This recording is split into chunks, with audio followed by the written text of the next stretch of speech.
안녕하세요. 보험 관련 이슈에 대한 팩트체크 임팩트TV 임평재입니다. 자, 오늘 준비한 내용은 이거예요. 이혼할 때 알아야 될 보험 상식 요건데, 이혼을 하셔라 뭐 이런 취지는 아니고, 만에 하나 이혼을 하게 될 때 낭패를 안 보시려면 반드시 알고 계셔야 되는 몇 가지 개념이 있거든요. 그거 정리해 드리겠습니다. 세 가지 체크할 거예요. 계약자, 피보험자, 수익자의 권리. 그 다음에 두 가지 사례를 보여드릴 겁니다. 이 사례를 통해서 진짜 이런 일이 생길 수도 있겠구나 한 번쯤 생각해보는 시간 가지실 거고, 이혼 전후해서 보험 어떤 부분을 체크해야 되는지, 어떻게 체크를 해야 되는지 말씀드리도록 하겠습니다. 자, 우선은요, 우리가 이제 보험 가입을 한다 했을 때 등장인물이 3명이 나와요. 계약자가 있고, 피보험자가 있고, 수익자가 있습니다. 계약자는 보험료 납입을 하는 사람, 쉽게 말하면 보험료 내는 사람이라고 보시면 되고, 피보험자는 이 사람이 피를 보면 보험금이 나오는 겁니다. 사람의 신체를 담보하는 임보험에서는 보험의 목적, 대상이 되는 사람이 피보험자인 거고요. 수익자는 사고 났을 때 보험금을 청구할 수 있는 권리가 있는 분이고, 보험금을 청구해서 나온다, 보험금이 이분 통장으로 들어가게 되는 거예요. 그러면 계약자한테 이제 돈 내는 사람이 계약자이기 때문에 이 계약에 대한 실질적인 소유권은 누구한테 있어요? 이분한테 있어요. 계약자한테. 그럼 소유권이 있다라는 말은 어떤 의미냐면, 계약자는요, 수익자를 지정할 수가 있고 변경할 수도 있습니다. 중간에 언제든지 해지할 수 있는 사람도 계약자예요. 해지했을 때 환급금이 발생했다 그러면 그 환급금도 계약자 통장으로 들어가게 되는 겁니다. 중도인출이나 약관대출을 받을 수 있는 보험이다 그러면 그거를 사용할 수 있는 사람 역시 계약자인 겁니다. 가장 중요한 역할을 하는 사람이 누구다? 돈 내는 사람, 계약자다. 제가 이제 실무를 진행을 하다 보면 보통 이제 가족 단위 상담을 할 때 보통은 이제 우리 주부님들이, 사모님들이 문의를 많이 주세요. 한 80%, 한 20% 정도는 이제 남편분들이 챙기시는데, 그러다 보니까 우리 보통의 경우에 한국 남자들이 보험 같은 거 잘 신경 안 쓰잖아요. 그리고 이 계약자가 소유권을 갖고 있다 보니까 설명도 다 계약자한테 해야 되고, 서명도 계약자가 해야 되고, 나중에 청구하고 뭐 챙기고 할 때도 계약자가 해야 되는데, 막 그런 거 사소한 거 신경 쓰기 싫어하는 보통의 한국 남성들은 귀찮으니까 이거 안 하려고 그러거든요. 그래서 많은 분들이 피보험자는 남편으로 하더라도 돈 내는 사람, 계약자, 수익자는 누구로? 부인으로 지정하는 경우들이 의외로 많아요. 근데 이렇게 지정을 했을 때 두 분의 사이가 좋다, 아무 문제 없습니다. 근데 만에 하나 이혼을 하게 된다, 또 이혼을 한 뒤에도 쿨하지 못하게 헤어져 갖고 의사소통이 잘 안 되는 경우라면 굉장히 큰 낭패를 볼 수가 있습니다. 누구 입장에서?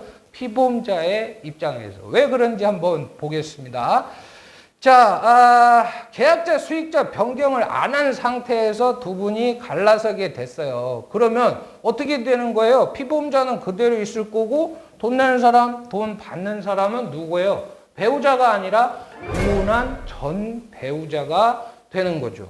다행히 이분이 보험료 납입을 잘 했다. 이 계약은 유지가 될 겁니다. 근데 계약 유지할 이유가 있을까요? 없을까요? 없겠죠. 그래서 그냥 해지를 해버렸어요. 피보험자한테 얘기 안 하고 해지를 해버렸습니다. 환급금 누가 받아요?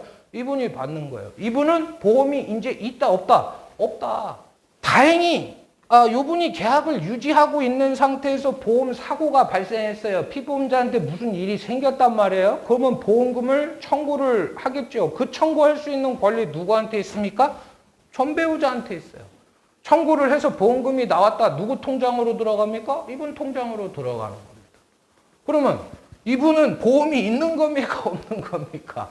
없는 거예요. 이분이 할 수 있는 거는 치료시키고 새로 가입을 하는 거, 그거 정도는 할 수가 있을 건데, 만에 하나 이때 요 상품을 가입할 때는 피보험자의 건강이 건강한 상태였는데 이후에 뭐 혈압약을 드시게 됐다든가 어떤 치료력이 있으시다라면은 보험 가입이 거절될 수도 있고 좋은 조건의 보험 가입이 어려울 수도 있다라는 거죠. 그나마 이런 경우는 뭐 양반입니다. 근데 어떤 경우도 발생할 수 있냐면 계약자 수익자는 배우자로 해놨는데 우리가 이제 이혼하기 전에 부부 관계일 때는 가족 관계임을 증명하고 피보험자의 통장에서 보험료를 자동이체할 수가 있어요. 이런 경우 생각보다 많거든요. 그러면 이런 경우에는 어떤 문제가 발생할까요? 만약에 이거를 내가 변경을 안 한 상태에서 계속 유지를 하잖아요. 마찬가지로 사고가 났을 때 피보험자가 할 수 있는 건 아무것도 없습니다. 이혼하고 나서도 1년 동안 이 상태를 유지했다, 3년 동안 이 상태를 유지했다, 그러면 이분 통장에 꽂히는 뭐만, 해지, 환급금만 더 많아지게 되는 거죠. 그죠? 이런 일이 합리적이냐? 야, 이렇게 하면 어떡하냐? 이런 게 어딨냐, 세상에. 여기 있어요. 약관에 그렇게 쓰여져 있단 말이에요. 약관에 관련해서 어떤 내용이 있냐면, 계약의 해지 및 해지 환급금에서 보면 1번 항목에 뭐라고 되어 있냐. 계약자는 계약이 소멸하기 전에는 언제든지 계약을 해지할 수 있고 환급금이 있으면 누구한테 준다? 계약자한테 준다. 돈 내는 사람이 계약자니까.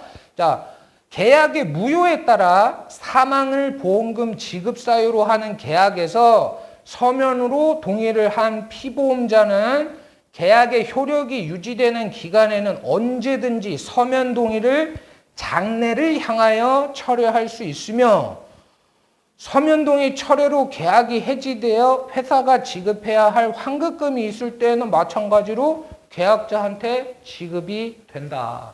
자, 앞서 말씀드린 상황에서 피보험자가 할 수 있는 유일한 액션은 뭐밖에 없냐? 이것밖에 없어요. 이것밖에.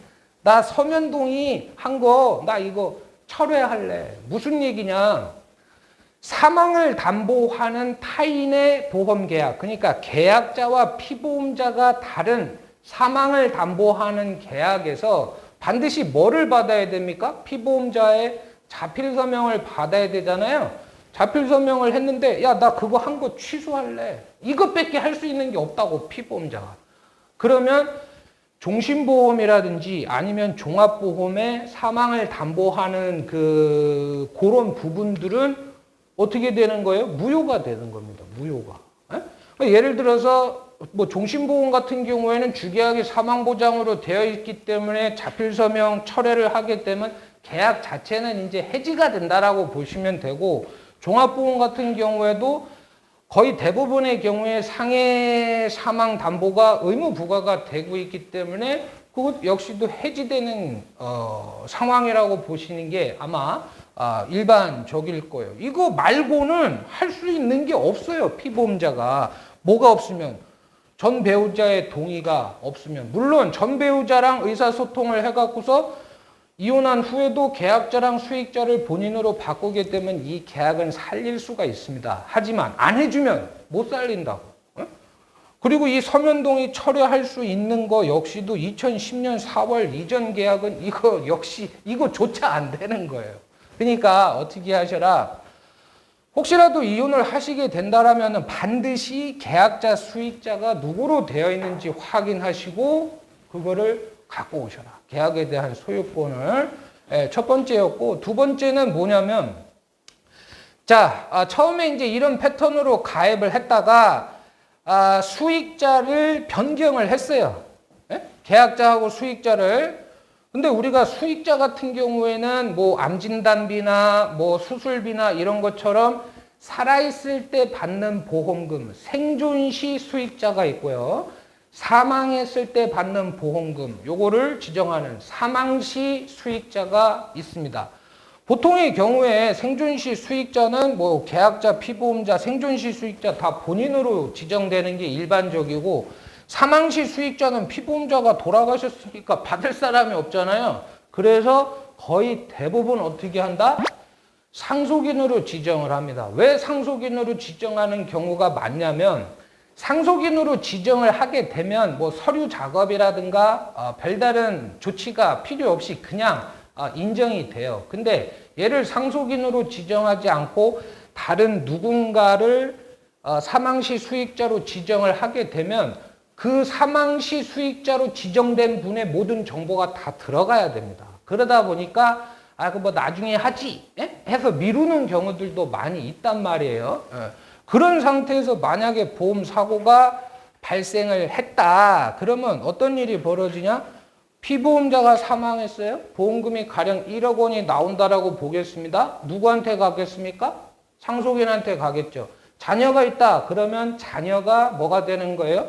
상속인이 됩니다. 근데 그 자녀가 10살이에요. 미성년자입니다. 그러면 이 사망보험금에 대한 권리는 누가 행사하겠습니까? 친권을 갖고 있는 사람이 행사를 하게 될 거예요. 아버지가 죽었으면 그 친권 누가 갖고 가겠어요? 엄마가 갖고 가겠죠. 그래서 결국에는 내가 죽었을 때 우리 아이한테 갈 보험금이 자녀가 미성년자라면은 누구한테 갈 수 있다? 전 배우자한테 갈 수 있다. 물론 그 전 배우자가 엄마 또는 아빠로서 자녀에 대한 뭐 책임감이 있다. 그러면 다행이죠. 근데 그렇지 않은 경우도 있을 수 있겠죠. 예, 그런 것들은 뭐 설계사들이 모르고 여러분들이 알 수 있는 부분이기 때문에 만에 하나 이런 상황이 우려가 된다라면은 어떻게 해라? 수익자를 상속인으로 지정하는 것보다는 다른 믿을 만한 사람으로 별도로 지정을 하는 게 더 안전한 방법이다. 네, 이렇게 말씀을 드리겠다. 자, 정리를 하면 이혼하시기 전에 계약자, 수익자 어떻게 되어 있는지 반드시 확인을 하셔라. 왜 그러냐? 이혼한 다음에는 배우자 동의 없으면 피보험자가 할 수 있는 건 아무것도 없다라는 거예요. 근데 다행히 건강하신 분이라면 새로 가입하면 되는데 새로 가입이 안 되는 경우도 있을 수 있고 옛날보다 지금 보험 가입하는 게 조건이 더 안 좋은 게 또 사실이거든요. 그러니까 이런 부분들은 미리 체크를 하시고 사망시 수익자는 가능한 한 어떻게 상속인보다는 믿을 만한 사람으로 지정하는 게 유리하다. 자, 여기까지 알아봤고요. 보험 관련 이슈에 대한 팩트체크 임팩트TV 임평재였습니다. 감사합니다.